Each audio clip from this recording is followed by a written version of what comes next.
بسم اللہ الرحمن الرحیم۔ السلام علیکم ورحمۃ اللہ وبرکاتہ۔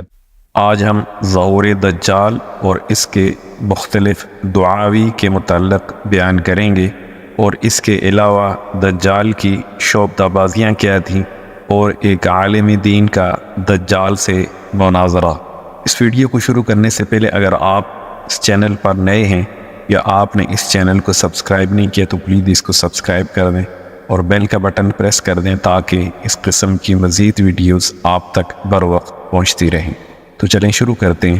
صحیح بخاری کے اندر ہے کہ دجال یہودیوں میں سے ہوگا، عوام میں اس کا لقب مسیح ہوگا۔ دائیں آنکھ میں پھلی ہوگی، گونگردار بال ہوں گے، سواری میں ایک بہت بڑا گدھا استعمال کرے گا۔ سب سے پہلے ملک عراق و شام میں ظاہر ہوگا جہاں وہ نبی و رسول ہونے کا دعویٰ کرے گا۔ پھر وہاں سے اصفہان چلا جائے گا۔ اصفہان میں اس کے ساتھ 70,000 یہودی ہوں گے۔ یہیں سے مزید تکبر میں مبتلا ہو کر خدا ہونے کا دعویٰ کرے گا اور چاروں طرف فساد برپا کرے گا، اور زمین میں بہت سے مقامات پر جا کر اپنے آپ کو خدا کہلوائے گا۔ یہ روایات صحیح مسلم کے اندر ہے۔ صحیح مسلم کے اندر یہ بھی ہے اللہ تعالیٰ لوگوں کی آزمائش کے لیے اس سے بڑے بڑے ناممکن اور نادر الوقوع کام کروائیں گے۔ اس کی پیشانی پر کاف، فا اور را لکھا ہوگا، جس کی پہچان ہر وہ شخص کرے گا جس کے دل میں بھی ایمان ہوگا۔ اس کے ساتھ ایک آگ ہوگی جس کو دوزخ تعبیر کرے گا، اور ایک باغ ہوگا جس کا نام جنت ہوگا۔ اپنے مخالفین کو آگ میں اور اپنے ماننے والوں کو جنت میں ڈالے گا، مگر وہ آگ در حقیقت ایک باغ ہوگا اور باغ در حقیقت آگ کی طرح ہوگا، یعنی اس کا یہ سب کچھ صرف لوگوں کے امتحان کے لیے ہوگا۔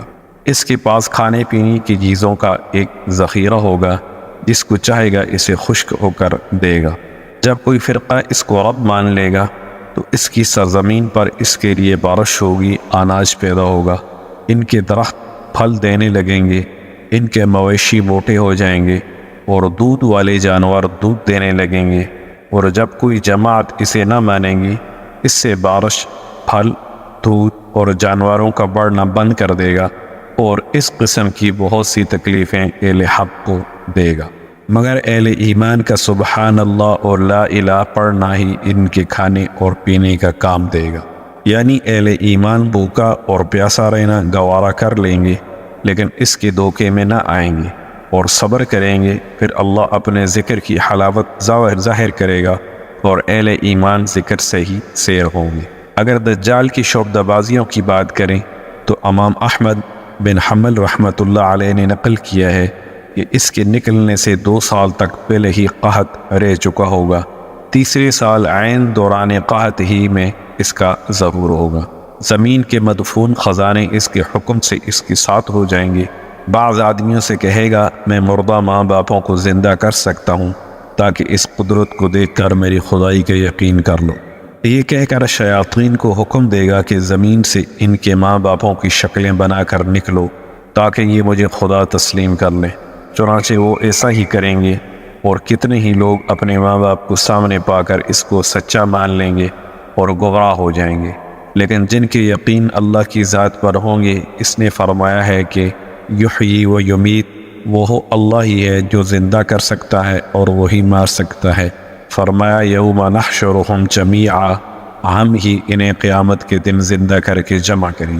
جن اہل ایمان نے کتاب و سنت کی تعلیم کے مطابق اپنے ایمان کو مضبوط کیا ہوگا، دجال کے بڑے بڑے کارنامے انہیں متاثر نہ کر سکیں گے، اور وہ ایمانداران تمام خلاف عادت کاموں کو شعبدہ بازی، شیطانیت اور گمراہی اور جادوگری کا نام دیں گے، بلکہ دیگر نشانیوں سے تعین کر کے کہیں گے کہ یہ دجال ہے، جس کے سب سے بڑے دھوکے باز ہونے کی گواہی ہمارے حضرت محمد صلی اللہ علیہ وسلم پہلے سے دے چکے ہیں۔ مذکورہ حالات لوگوں کو دکھاتا ہوا اور کمزور ایمان والوں کو گمراہ کرتا ہوا بہت سے ممالک سے گزر جائے گا، یہاں تک کہ وہ یمن کی سرحد میں پہنچے گا تو بددین لوگوں میں بڑا مقبول ہوگا، اور وہ لوگ سب کاموں کو چھوڑ کر اس کے ساتھ ہو جائیں گے۔ صحیح مسلم و بخاری میں ہے یہاں سے لوٹ کر مکہ مکرمہ کے قریب مقیم ہوگا، لیکن وہاں فرشتوں کی حفاظت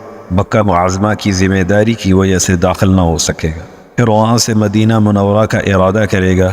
صحیح بخاری صفحہ 253 میں ہے، اس وقت مدینہ طیبہ کے 7 دروازے ہوں گے، ہر دروازے کی حفاظت کے لیے خداوند کریم 2 فرشتے فرمائے گا، جن کے ڈر سے دجال کی فوج اس شہر نبی علیہ السلام میں داخل نہ ہو سکے گی۔ اس کے علاوہ مدینہ منورہ میں زلزلہ آئے گا، جس کی وجہ سے بدعقیدہ و منافق لوگ خائف ہو کر شہر نبی صلی اللہ علیہ وسلم سے نکل جائیں گے اور باہر آ کر دجال کے پھندے میں پھنس جائیں گے، کیونکہ مدینہ طیبہ میں یہ لوگ اللہ اور اس کے رسول کی محبت سے نہیں رہ رہے ہوں گے، بلکہ اپنی دنیاوی اغراض سے وہاں ہوں۔ ان کو مدینہ اور صاحب مدینہ کی سنت اور محبت سے کوئی غرض نہ ہوگی، اس وجہ سے انہیں زلزلہ کے ذریعے اس پاک سرزمین سے نکال دیا جائے گا، کیونکہ بہت سے انسان روپیہ پیسہ کمانے کی غرض سے وہاں رہتے ہیں، انہیں روضہ رسول صلی اللہ علیہ وسلم پر سلام تک نصیب نہیں ہو۔